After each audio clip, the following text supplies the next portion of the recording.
n'y a jamais eu autant d'esclaves qu'aujourd'hui. On a aujourd'hui 50 millions d'esclaves qui rapportent 236 milliards de dollars de profits illicites par an.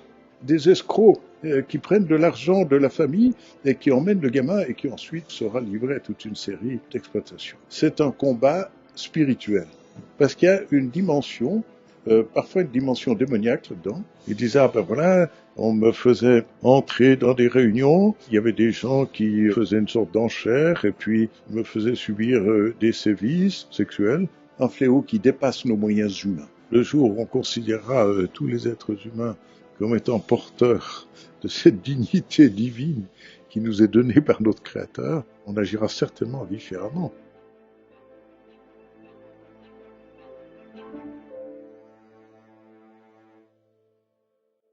Bonjour Monsieur Vetet, Bonjour madame. merci beaucoup d'avoir accepté cette interview pour NTD France. Vous êtes actuellement ambassadeur de l'Ordre souverain de Malte. Avant cela, vous avez eu une longue carrière au sein du Comité international de la Croix-Rouge, notamment en tant que vice-président de l'Institut international de droit humanitaire, et vous avez été membre du conseil d'administration de Médecins sans frontières suisse. Aujourd'hui, je vous reçois au restaurant Côté Square de l'hôtel Bristol de Genève pour parler d'un sujet qui est plutôt délicat, qui est plutôt dur. Il s'agit de la traite des êtres humains. Vous êtes actuellement le président de la Fondation Collège universitaire Henri Dunant, dédiée à la lutte contre la traite des êtres humains, justement. Et l'une de vos missions, c'est de former et de développer la recherche pour prévenir la traite des êtres humains.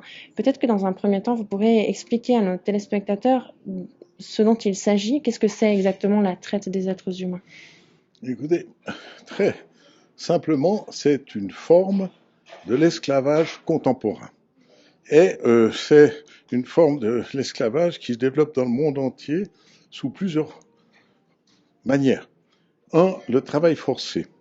Agriculture, construction, travail domestique, pêche, même dans des hôtels et des restaurants. Exploitation sexuelle, prostitution forcée, mariage forcé, maternité forcée.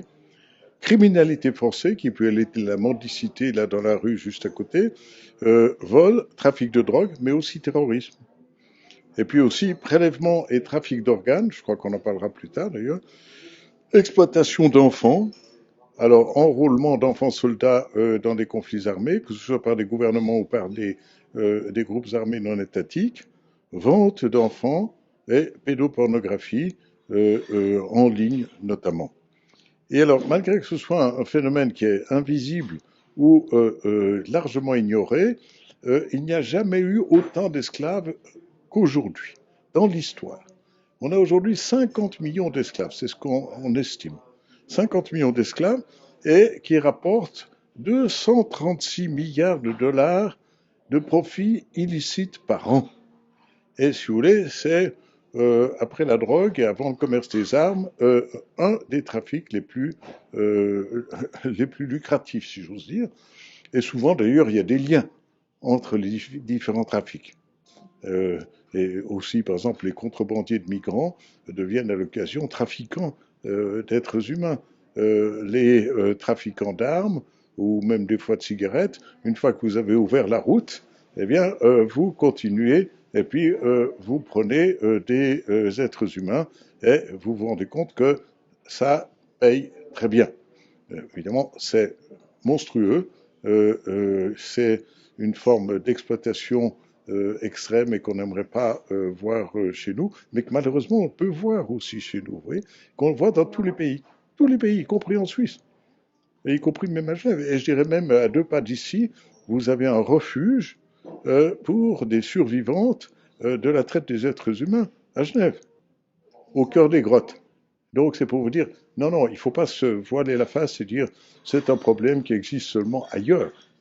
Ça, c'est trop facile comme réponse. Si on doit donner une définition un petit peu plus complexe, je dirais c'est une forme d'exploitation. Mais d'exploitation, soit par la coercition, donc par la force, soit par la fraude, la tromperie. Et là, ce qu'on arrive à voir, c'est qu'effectivement, ces gens peuvent être forcés par des violences physiques ou psychologiques, et que ces gens, ensuite, on leur dira, ah, on va t'offrir une place dans un très bel hôtel à Genève, comme ici par exemple, Et puis, ces gens ne viendront pas à l'hôtel Bristol à Genève, mais ils iront dans des endroits où ils seront beaucoup plus maltraités, si je veux dire. Et la même chose aussi, même pour des sportifs, des jeunes footballeurs africains, où on dira, ah, mais ce sera génial, je vais te faire jouer à Benfica, hein, qui est une magnifique équipe portugaise, et puis, ou à Juventus, après tout, si vous êtes italien. Et en fait, c'est pas vrai, ces gens ne viendront jamais là. Ce sont des escrocs qui prennent de l'argent de la famille et qui emmènent le gamin et qui ensuite sera livré à toute une série d'exploitations. Alors, c'est pour ça que je dis, euh, c'est un fléau difficile à éradiquer. Et j'irais même, c'est un fléau qui dépasse nos moyens humains. Et ça, je crois que je le répéterai après, certainement, mais je crois que c'est un combat spirituel. Parce qu'il y a une dimension, parfois une dimension démoniaque là-dedans, et que, effectivement, les gens qui pratiquent la traite des êtres humains sont des gens qui n'ont aucun respect de la personne humaine et qui, même au contraire, cherchent à humilier, à exploiter et ensuite à jeter la personne quand on ne peut plus en tirer un profit. Concrètement, de quelle façon est-ce que votre fondation elle a agi au cours de toutes ces années précédentes pour Oui. lutter?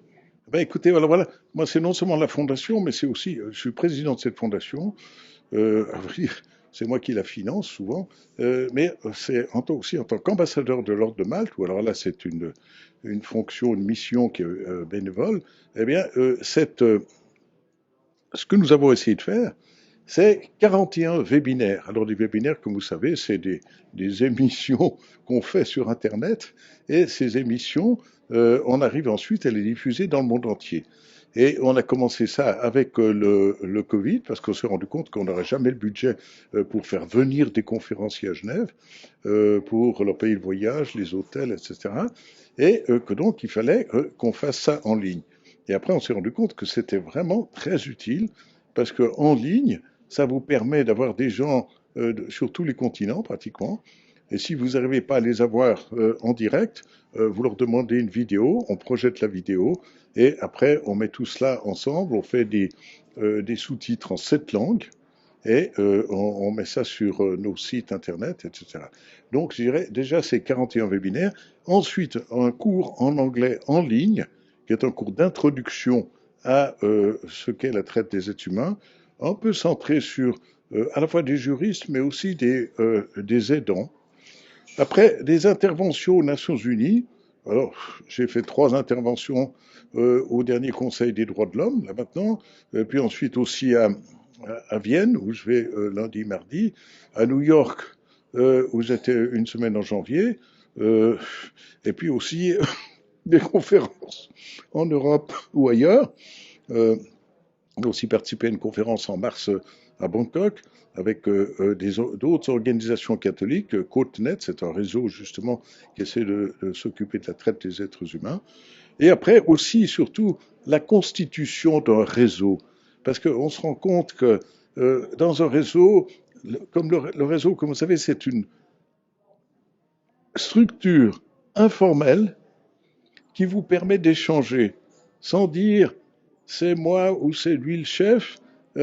C'est des gens qui se considèrent sur pied d'égalité et qui sont prêts à échanger. Alors, on a échangé des bonnes pratiques, surtout sur le fond, sur la forme. On a échangé aussi de dire, bah, écoutez, ah, vous êtes du Nigeria, et puis vous ne pouvez pas nous dire aussi s'il y a quelque chose qui se passe au Ghana ou au Cameroun, ou je sais pas. Et puis après, on découvre que oui, et spécialement, par exemple, des congrégations religieuses sont vraiment excellentes. Et là aussi, si on les met ensemble, si on arrive à leur donner aussi un peu d'exposition publique, si je peux dire, d'abord, ça les encourage beaucoup. Je vous dis franchement, il y a 2 jours, justement, on a eu un webinaire avec 3 religieuses, une de Beyrouth, l'autre des États-Unis, de Ohio, et la troisième de Goa. Mais ces femmes m'ont remercié, elles m'ont dit, mais merci beaucoup, vous nous donnez l'occasion, enfin, de faire connaître ce qu'on fait. Et moi, je dis, mais je vous remercie beaucoup parce que nous aussi, de vous intégrer dans notre réseau, c'est important et ça nous permet non seulement de vous faire connaître, mais peut-être aussi de trouver des gens qui vont vous aider concrètement. Oui. Alors voilà, c'est pour ça que là-dessus, j'ai maintenant 3 sites internet, si vous voulez. Et pourquoi 3 sites? Parce que j'ai un site de l'ambassadeur de l'ordre de Malte, alors qui est nohumantrafficking.orderofmalta.int, mais c'est pas le plus efficace. Et le plus efficace, c'est plutôt adlaudatosi.org. Et là aussi, on fait référence à Laudato Si, à cette encyclique qui demande le respect non seulement de la nature, mais aussi et d'abord de l'être humain. Et puis, il y a aussi un site qui s'appelle Christus Liberat. Et ça, je suis très fier de ce site Christus Liberat parce que je pense qu'effectivement, le Christ libère. Et alors, il peut libérer, si vous voulez, des esprits ou des malédictions des chamans en Amazonie, mais il peut aussi libérer de l'esclavage. Il peut libérer même des femmes africaines ou des femmes du Nigeria qui ont été soumises à des malédictions par des sorciers, le juju. Eh bien oui, il faut dire à ces femmes, écoutez, vous savez, il y a un esprit qui est bien plus fort que tous, c'est le Christ. Et c'est pour ça que j'ai institué mon site Christus Liberat. Et après, il y a un autre, CUHD, Collège Université Henri Dunant, où alors là, justement, on a mis ce site et on a mis aussi toute une série de bonnes pratiques. Voilà. Je vois en tout cas qu'il y a un message spirituel que vous essayez aussi de faire passer à travers vos webinaires et puis la sensibilisation que vous opérez. On va peut-être y revenir après. J'aimerais juste d'abord revenir sur quelques chiffres, quelques faits en lien avec la France, puisque c'est ce qui intéresse en priorité nos téléspectateurs. Une disparition d'enfants est signalée toutes les 12 minutes en France. Vous me confirmerez ou non, hein. Chaque année, entre 40 000 et 50 000 signalements de mineurs disparus sont pris en compte par les autorités.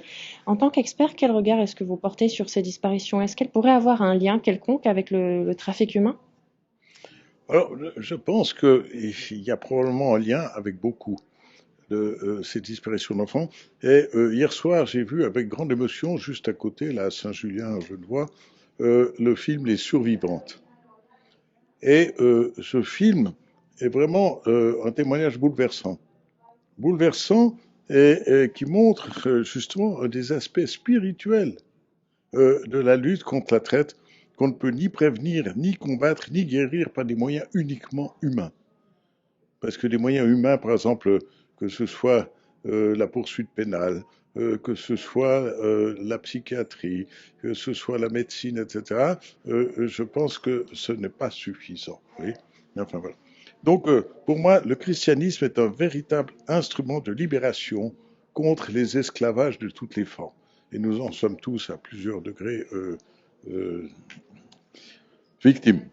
Mais je voudrais mettre en évidence aussi le travail de plusieurs centres d'analyse qui répertorient les abus commis contre les enfants dans le monde en analysant des sites internet et aussi le darknet. Parce que là, il y a un nombre de vidéos et de photos de pédopornographie, plus de 20 millions au total, disent certains. Et là, c'est pas simplement un prêtre italien qui fait ça dans le sud de l'Italie, mais il y a aussi un observatoire canadien. Donc, si je peux dire, il n'y a pas simplement des gens d'une tendance, mais il y a véritablement des gens de partout qui essayent de détecter et malheureusement de faire le compte de ces abus. Et alors ces abus, on voit justement dans ces vidéos des scènes de maltraitance d'enfants et de bébés pour en tirer profit en vente en ligne. Et alors vous avez des gens qui vont non seulement acheter ces vidéos, mais payer pour maltraiter, faire maltraiter ces enfants pendant qu'ils regardent la vidéo. Donc je dirais il y a là aussi une perversité qui est assez dramatique. Et malheureusement, la plupart de ces serveurs et la plupart des clients, et on pense donc beaucoup de victimes, sont basés aux États-Unis et en Europe. Donc là aussi, on se pose la question pour se dire, mais qu'est-ce qu'on fait sur le plan de la régulation d'Internet, sur le plan des fournisseurs d'accès, pour limiter cette catastrophe.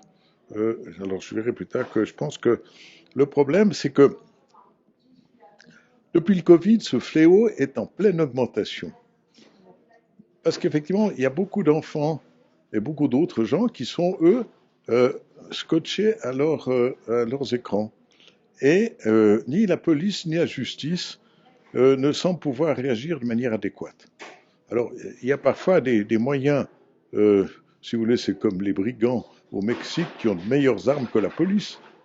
Ben, là, c'est un peu la même chose. Souvent, ces serveurs sont plus puissants que ceux des gouvernements. Enfin, je pense que des gouvernements qui ont des serveurs plus puissants, mais ils servent probablement à autre chose. Et alors, mais en fait, je voudrais citer l'ancien responsable de la lutte contre la traite de l'OSCE, Valiant Ritchie, qui était lui-même un ancien procureur américain, et qui disait, tant qu'il n'y aura pas une régulation efficace des serveurs d'Internet, la lutte peut être comparée à un simple commerçant voulant faire concurrence à Amazon. Comprenez donc qu'il y a une disproportion des moyens et que, pour l'instant, c'est malheureusement tout à fait insuffisant.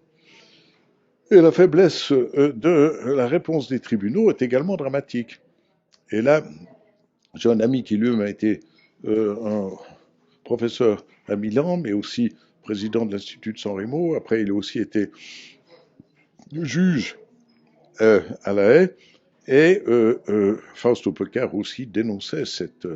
il disait, mais en fait, évidemment, la plupart des victimes ne sont pas des personnalités, donc n'intéressent pas les juges. Et un autre, Kevin Hyland, qui lui est un Britannique et qui a été l'ancien responsable de la lutte contre la traite au Royaume-Uni, il disait, il y a 98% de chances d'impunité. C'est le crime parfait.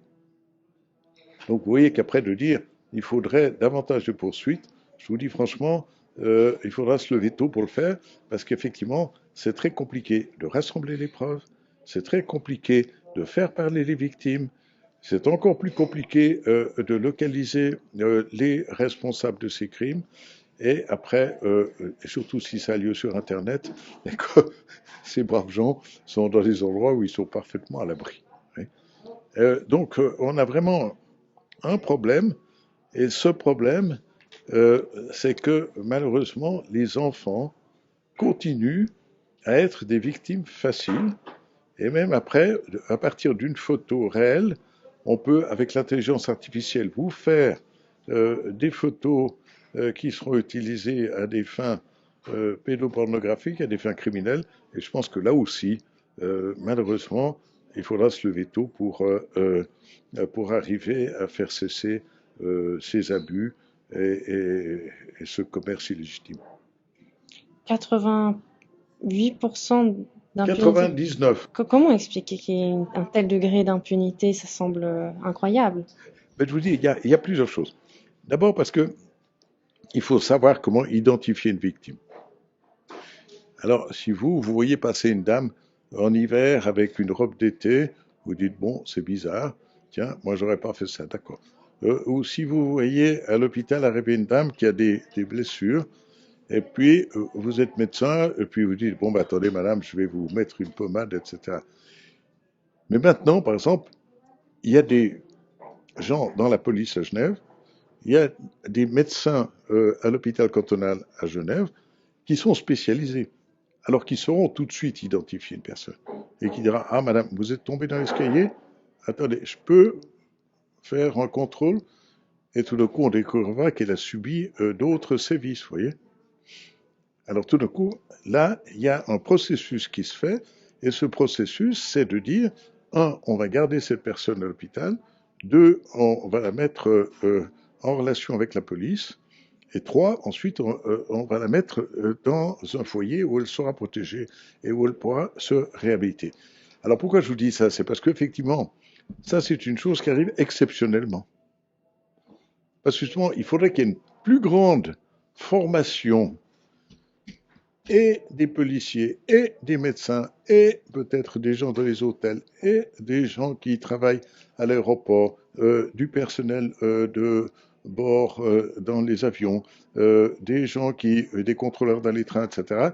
Puis tout d'un coup, quand on voit quelqu'un qui a l'air un peu mal à l'aise, ou je sais pas, un enfant à côté d'une personne, et puis visiblement les deux vont pas bien ensemble, ça vaudrait la peine de d'alerter la police, et puis c'est la police qui fera peut-être des constatations et qui ensuite dira, écoutez, non, excusez-moi, à continuer, ou au contraire, je crois qu'il faudrait qu'on prenne soin de vous. Oui. Donc c'est une question de formation pour l'identification. Après, c'est une question de formation pour la protection, parce qu'un avocat, il vous dira, mais écoutez, moi, je vois bien, madame, vous avez été victime d'un viol. Oui, bien sûr, ben là, il y a un article dans le code pénal, c'est très simple. Mais il y a aussi un article dans le code pénal, l'article 182 du code pénal suisse. Mais je peux vous dire que cet article est très difficile à appliquer. Alors c'est pour ça, quand vous avez des difficultés dans le droit, ben évidemment que les avocats et les juges vont dire non, non, attendez, moi je me lance pas dans cette histoire. La dame, elle était victime d'un viol, on en reste au viol, et puis le reste, j'ai pas le temps. Il semble qu'il y ait un peu un manque de sensibilité aussi dans notre société. On a pris cette habitude des fois de préférer tourner le regard, de pas regarder en face. C'est un peu comme si on a perdu un peu nos valeurs humaines en 2024 avec la mondialisation, la globalisation, le matérialisme toujours plus présent.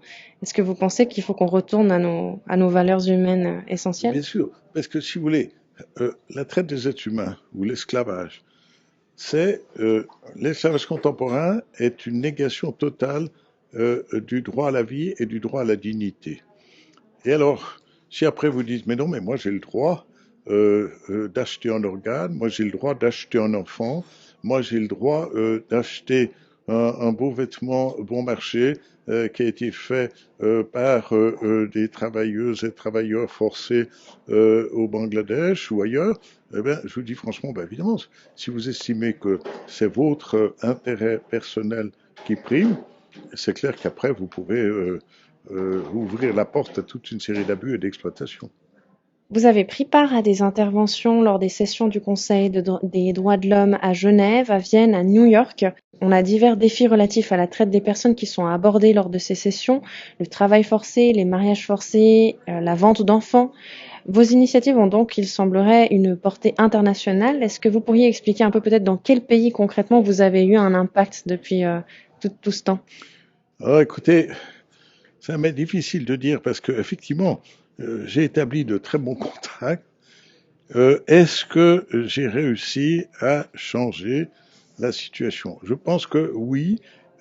Quand on travaille en équipe, comme vous savez, souvent on s'encourage mutuellement. Bon, par exemple, hier j'avais un webinaire avec trois sœurs, ben, spécialement une sœur, sœur Marie-Claude de Beyrouth. Ben, je peux dire, on se sentait vraiment en communion, vous voyez. Et puis il y avait une autre sœur qui était de Cleveland, qui avait un esprit extrêmement clair. Et je me dis, mais là aussi, cette sœur américaine, euh, on aurait énormément à apprendre d'elle. Alors, quel a été l'impact de mes webinaires? J'en sais rien, mais je sais que, en tout cas, il m'est arrivé par exemple d'aller une fois à une conférence à Londres, et puis tout d'un coup, les gens viennent vers moi, mais je vous connais. Je dis, ah bon? Oui, parce que j'ai vu vos webinaires. Alors, Dieu merci beaucoup. Et effectivement, donc, si vous voulez, euh, moi je dis, on fait les choses, et puis le reste à la grâce de Dieu. Je prétends pas changer le monde, mais je fais ma part. Hein, c'est un peu l'histoire du colibri, mais je pense qu'il y a quelque chose comme ça, et que donc, effectivement, on a, grâce à ce réseau, grâce à ces webinaires, euh, un rayonnement international, mais y compris aux États-Unis, en Chine, en Russie, en Afrique, etc. Parce qu'on se rend compte que le webinaire, c'est pas simplement une fois, mais qu'après on les enregistre, on les sous-titre en 7 langues, y compris d'ailleurs euh, en chinois, en portugais, en italien et en espagnol, et ça nous amène du monde, vous voyez. Donc, je dirais oui, effectivement, en Europe, en Afrique, en Australie aussi, j'ai développé un très bon rapport, non seulement d'amitié, de confiance et de collaboration avec un de mes confrères de l'Ordre de Malte, qui était avocat, John McCarthy. Et lui, il a fait une chose extraordinaire. Et moi, je dis toujours, mais il faut absolument regarder ce que font nos amis australiens. Et ces amis australiens, ils ont demandé à toutes les organisations catholiques de surveiller leur chaîne d'approvisionnement et de s'assurer que dans leur chaîne d'approvisionnement, il n'y a pas de traite des êtres humains, il n'y a pas de travail forcé, etc. Eh bien, je vous dis franchement, je serais content, moi en tant que Suisse, si les évêques suisses faisaient la même chose. Oui.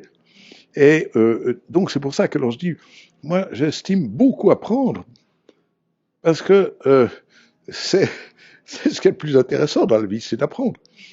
Parce que donner des leçons, c'est facile, mais je crois que surtout, ce qui est plus intéressant, c'est justement de partager. Et alors, quand on partage et qu'on est à l'écoute, alors là, on se rend compte qu'on crée des relations qui sont beaucoup plus intéressantes et qui, comme je vous dis, alors, après, créent aussi des liens et souvent aussi avec des survivants. Mais justement, le dernier webinaire, il y avait un survivant, un Américain, qui était un nageur et qui, en tant que jeune nageur, a fait des prouesses, mais il a aussi été victime d'exploitation. Et John Michael Lander, ben, regardez sur le webinaire, et je vous dis franchement, John Michael Lander, L-A-N-D-E-R, c'était vraiment un homme extraordinaire et qui a réussi à raconter son histoire, non seulement dans des vidéos, mais aussi dans un livre. Et ensuite, je me rends compte que ces survivants, quand ils sont d'accord de parler, ils sont très reconnaissants, parce qu'ils voient que tout d'un coup, enfin, on les respecte et on leur donne l'occasion. Ça fait partie aussi du processus de guérison, de pouvoir parler de ces problèmes. Qu'est-ce qu'il avait vécu, ce monsieur, en l'occurrence? Oh, il avait vécu, ben justement, tout d'un coup, il disait, ah ben voilà, on me faisait euh, entrer euh, dans des réunions, et puis là, il y avait des gens qui ensuite faisaient une sorte d'enchère, et puis me faisaient subir des sévices sexuels, et lui, il a réussi très difficilement à s'en sortir. Et puis ses parents, qui l'avaient encouragé dans cette voie sportive, ne se sont rendus compte que trop tard que leur fils fais- faisait l'objet justement de ces sévices. Et on entend de plus en plus de témoignages de la sorte qui sont en train d'émerger sur les réseaux sociaux. Peut-être ça a été le cas au sein de vos webinaires, justement, des gens qui osent parler maintenant de ce qu'ils ont vécu peut-être il y a 10, 20, 30 ans. Ça fait longtemps en fait que cette machine infernale est en marche, j'ai l'impression. Oui, mais alors vous voyez, ce qui se passe, c'est que très souvent, justement, et c'était aussi dans le film Les Survivantes, très souvent, il y a une sorte d'amnésie, de paralysie mentale qui s'installe. Les traumatismes ont été tellement forts que les gens ne se souviennent plus. Et puis tout d'un coup, il y a un événement qui leur rappelle, et alors là, ils commencent à parler, et puis dès qu'ils commencent à parler, ils commencent à se libérer. Et alors je dirais qu'effectivement, lui aussi, après coup, il s'est rendu compte qu'il y avait des problèmes et qu'il a réussi à identifier ces problèmes et en sortir, et puis justement à aider d'autres. Alors c'est pour ça que je dis, il faut absolument prêter la plus grande attention à ces survivants. Parce que ces survivants sont les premiers experts. Et c'est eux qui vont pouvoir aider les policiers, les médecins, les juges, etc., à véritablement faire face aux problèmes. Je pense que vous avez rencontré beaucoup de victimes au cours de votre parcours. Est-ce que vous pourriez nous dire quelques mots sur les traumatismes qu'on voit le plus fréquemment chez les victimes de la traite humaine? Alors, quand vous dites les traumatismes qu'on voit, parce qu'effectivement, les gens en général, enfin moi je suis pas médecin, donc je vois les gens quand ils sont habillés, n'est-ce pas? Je vois les gens quand ils sont peut-être maquillés ou etc. Mais donc, les traumatismes physiques existent. Ça c'est certain. Et beaucoup vous diront que c'est des traumatismes qui sont profonds. Mais il y a aussi des traumatismes physiques qui sont induits par des traumatismes psychologiques ou des traumatismes même parfois spirituels. Vous voyez. Et alors, ces traumatismes, on peut dire, ben oui, c'est le PTSD, n'est-ce pas, que peuvent subir des gens qui ont vécu des choses très difficiles. Mais ça, c'est simple. Parce que le PTSD, on oublie que ça se passe peut-être une fois, mais pour la victime de traite des êtres humains, c'est une chose qui dure. Donc, si vous voulez, c'est un traumatisme qui ensuite s'inscrit dans la personne et qui amène même parfois un mutisme, une impossibilité de s'exprimer, ou en tout cas de s'exprimer clairement. Et donc cette personne, après, ce sera tout d'un coup à l'occasion d'événements qui le rappelleront, elle passera devant un endroit, puis elle dira, mais là, je me souviens, il y a quelque chose de grave qui s'est passé pour moi. Donc, si vous voulez, ce qu'on peut dire, c'est que souvent, ça va prendre des années. Et même certains disent, mais ça peut vous prendre 10 ans, 20 ans, pour que vous puissiez véritablement vous remettre sur pied. Donc, c'est pour ça que là, on a affaire non pas à des traitements express, mais à des traitements de longue durée. Et ces traitements de longue durée sont souvent donnés par des congrégations religieuses. Parce que là, vous avez des gens qui s'engagent et qui prennent tout le temps nécessaire. Mais après, justement, ces traumatismes, il faut, comme beaucoup de traumatismes, donner l'occasion aux gens de s'exprimer. Alors, pour un enfant, ce sera peut-être de dessiner. Pour un adolescent, ce sera peut-être de jouer au football ou de chanter ou d'écrire un livre. Mais vous vous rendez compte que c'est des processus difficiles, mais qui leur permettront véritablement de se remettre debout. Et c'est ça qu'on doit, voyez justement ces témoignages de survivants, et il y en a beaucoup, ces gens ont dit, bravo, chapeau, ils ont passé par là, et tout ce qu'on peut faire pour les aider, il faudrait qu'on le fasse. Le travail est gigantesque. Oui, gigantesque, on dirait, mais c'est monstrueux. C'est, si vous voulez, comme quand vous êtes en montagne, vous êtes aussi montagnard. Alors, vous montez, puis vous dites, mon Dieu, c'est encore loin cette histoire, je vois pas la fin. Et c'est vrai, on n'en voit pas la fin. Et moi, je pense que on doit véritablement arriver à ce que j'appellerais une mobilisation de la conscience publique. Et mobilisation de la conscience publique, on a la chance d'avoir un pape, le pape François, qui lui a pris très tôt position très ferme pour dire c'est un fléau, c'est un crime contre l'humanité, il faut absolument qu'on fasse tout pour. Et il a aussi donné l'impulsion pour le groupe Santa Marta, qui regroupe des évêques et des chefs de police, pour dire vous devez collaborer. On a tous des travaux différents, des tâches différentes, mais si on collabore, on pourra faire beaucoup plus. Et puis, il a aussi donné un document que je recommande vivant, qui sont les orientations pastorales sur la traite des êtres humains. Et qui est un document qui est facilement, qu'on peut facilement trouver et lire sur Internet, et qui est utile, parce qu'il montre là la responsabilité de tous, des évêques, des prêtres, mais aussi des consommateurs qu'on est tous, oui. Et puis alors, je voudrais quand même rappeler qu'il y a eu le 2 décembre 2014, à Rome, un appel de dirigeants spirituels.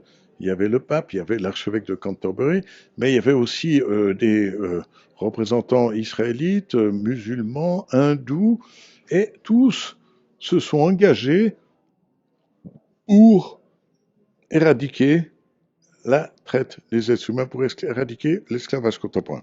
Inutile de dire, il y a encore beaucoup à faire, que le 2 décembre de cette année, on va célébrer le 10e anniversaire, que l'année prochaine, on célébrera le 20e anniversaire du protocole de Palerme, 25e anniversaire du protocole de Palerme, mais que c'est pas des célébrations, c'est des commémorations et des appels à la mobilisation, des appels à l'action. Oui. Vous parlez de commémoration. On aura tout prochainement, le 20 juillet 2024, une commémoration aussi pour la persécution du Falun Gong. Je veux aborder ce sujet parce que NTD, en fait, le média a été fondé par des gens qui étaient issus de la diaspora chinoise. Donc, ils fuyaient le communisme en Chine. Récemment, aux États-Unis, on a la Chambre des représentants qui a adopté un projet de loi qui vise à mettre fin à cette campagne de persécution de longue date qui dure en Chine. Le Falun Gong, c'est une discipline de méditation et elle fait l'objet d'une campagne implacable en Chine communiste communiste depuis 1999. On a des avocats internationaux qui ont mis en évidence que le parti a prélevé à vif les organes des pratiquants de cette méthode pendant les 20 dernières années afin de faire fructifier un juteux marché de transplantation. Vous, en tant qu'expert, qu'est-ce que vous pensez d'une telle persécution étatique? Alors, je peux vous dire que qui exploite des personnes en détresse, que ce soit des prisonniers ou des gens qui sont dans la misère, au bénéfice de gouvernements, d'acteurs armés non étatiques ou de groupes criminels. Ces droits qui sont pervertis ou qui sont même inversés, c'est dramatique. Parce que on tord le droit pour en fait le rendre utile aux forts et porter préjudice aux faibles. Je voulais rappeler le rapport du juge suisse Dick Marty. Ça vous dit peut-être quelque chose, Dick Marty. Et alors, père son âme, il est décédé récemment. C'est un homme très courageux. Et lui avait fait un rapport sur des allégations de prélèvement d'organes sur des prisonniers au Kosovo. Un de mes amis, médecin français de la transplantation, a intitulé un livre sur ce sujet, La médecine cannibale. La médecine cannibale. Pour attirer l'attention justement sur la grave responsabilité morale et parfois pénale de médecins et d'avocats et d'hôpitaux qui organisent le prélèvement, la réception d'organes en provenance de nombreux pays pour des acheteurs fortunés dont la vie dépend parfois de cette transplantation. Mais ce qu'il faut bien dire, c'est que ce trafic fait subir des préjudices souvent irréparables à la santé des personnes qui ont vendu à vil prix ou qui se sont fait voler leurs organes. Donc, je dirais, pour moi, c'est analogue à l'achat d'enfants par des personnes ou des couples qui prétendent avoir un droit à l'enfant. Je suis contre les droits de l'enfant. Et il y a eu, il y a quelque temps, en Suisse, vous avez peut-être suivi ça, mais il y avait des femmes qui avaient été adoptées par des couples suisses qui étaient tout originaires de Colombo, au Sri Lanka, et qui tout d'un coup ont voulu savoir ce qui s'était passé. Elles ont découvert qu'effectivement, elles avaient été vendues par leur mère, par l'intermédiaire d'une femme locale, et qu'ensuite, en Suisse, etc. Mais chacune a fait part de traumatismes extraordinaires. Nous vivons dans une époque où tout se vend et tout s'achète, hein, y compris les êtres humains, et puis une fois qu'on en a marre, une fois qu'on a épuisé le sujet ou l'objet, on le jette. Donc je pense que, de nouveau, il y a une vision de la dignité de la personne humaine qu'il faut absolument réaffirmer. Un retour aux valeurs Mais oui, fondamentales. oui, et c'est des valeurs qu'évidemment, nous, chrétiens, essayons de réaffirmer, mais je pense qu'on pourrait trouver aussi beaucoup de valeurs analogues chez nos amis israélites, musulmans, peut-être, ou hindous, etc. Et que purement simplement, ce qu'il faut éviter de faire, c'est éviter de limiter ce respect aux gens de sa propre communauté. Et donc, il faut bien sûr respecter les gens de sa communauté, mais aussi respecter chaque être humain.